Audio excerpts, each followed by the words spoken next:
மத்தேயு நற்செய்தி அதிகாரம் 3. திருமுழுக்கு யோவான் விண்ணரசின் வருகையை அறிவித்தல். அக்காலத்தில் திருமுழுக்கு யோவான் யூதேயாவின் பாலை நிலத்துக்கு வந்து, மனம் மாறுங்கள், ஏனெனில் விண்ணரசு நெருங்கிவிட்டது என்று பறைசாற்றி வந்தார். இவரை குறித்தே பாலை நிலத்தில் குரல் ஒன்று முழங்குகிறது, ஆண்டவருக்காக வழியை ஆயத்தமாக்குங்கள், அவருக்காக பாதையை செம்மையாக்குங்கள் என்று இறைவாக்கினர் ஏசாயா உரைத்துள்ளார்.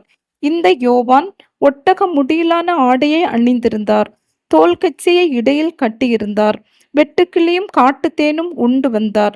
எருசலேமிலும் யூதேயா முழுவதிலும் யோர்தான் ஆற்றை அடுத்துள்ள பகுதிகள் அனைத்திலும் இருந்தவர்கள் அவரிடம் சென்றார்கள். அவர்கள் தங்கள் பாவங்களை அறிக்கையிட்டு யோர்தான் ஆற்றில் அவரிடம் திருமுழுக்கு பெற்று வந்தார்கள்.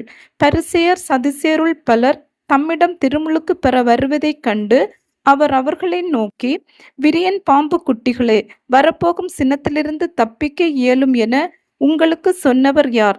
நீங்கள் மனமாறியவர்கள் என்பதை அதற்கேற்ற செயல்களால் காட்டுங்கள். ஆபிரகாம் எங்களுக்கு தந்தை என உங்களிடையே சொல்லி பெருமை கொள்ள வேண்டாம். இக்கற்களிலிருந்தும் ஆபிரகாமுக்கு பிள்ளைகளை தோன்ற செய்ய கடவுள் வல்லவர் என உங்களுக்கு சொல்கிறேன். ஏற்கனவே மரங்களின் வேரருகே கோடரி வைத்தாயிற்று. நற்கனி தராத மரங்கள் எல்லாம் வெட்டப்பட்டு தீயில் போடப்படும். நீங்கள் மனமாறுவதற்காகத்தான் தண்ணீரால் திருமுழுக்கு கொடுக்கிறேன். எனக்கு பின் ஒருவர் வருகிறார், அவர் என்னை விட வலிமை மிக்கவர். அவருடைய மிதியடிகளை தூக்கி செல்லக்கூட எனக்கு தகுதி இல்லை. அவர் தூய ஆவி என்னும் நெருப்பால் உங்களுக்கு திருமுழுக்கு கொடுப்பார். அவர் சுளகை தம் கையில் கொண்டு கோதுமையும் பதரையும் பிரித்தெடுப்பார். தம் கோதுமையை களஞ்சியத்தில் சேர்ப்பார், ஆனால் பதரை அணையா நெருப்பிலிட்டு சுட்டரிப்பார் என்றார். இயேசு திருமுழுக்கு பெறுதல்.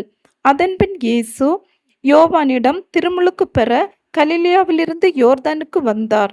யோவான், நான் தான் உம்மிடம் திருமுழுக்கு பெற வேண்டியவன், நீரா என்னிடம் வருகிறீர் என்று கூறி தடுத்தார்.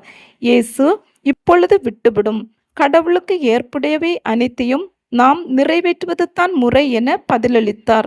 அதற்கு யோவானும் இணங்கினார். இயேசு திருமுழுக்கு பெற்றவுடனே தண்ணீரை விட்டு வெளியேறினார். உடனே வானம் திறந்ததையும் கடவுளின் ஆவி புறா இயங்குவது போல தம்மீது வருவதையும் அவர் கண்டார். அப்பொழுது, என் அன்பார்ந்த மகன் இவரே, இவர் பொருட்டு நான் பூரிப்படைகிறேன் என்று வானத்திலிருந்து ஒரு குரல் கேட்டது.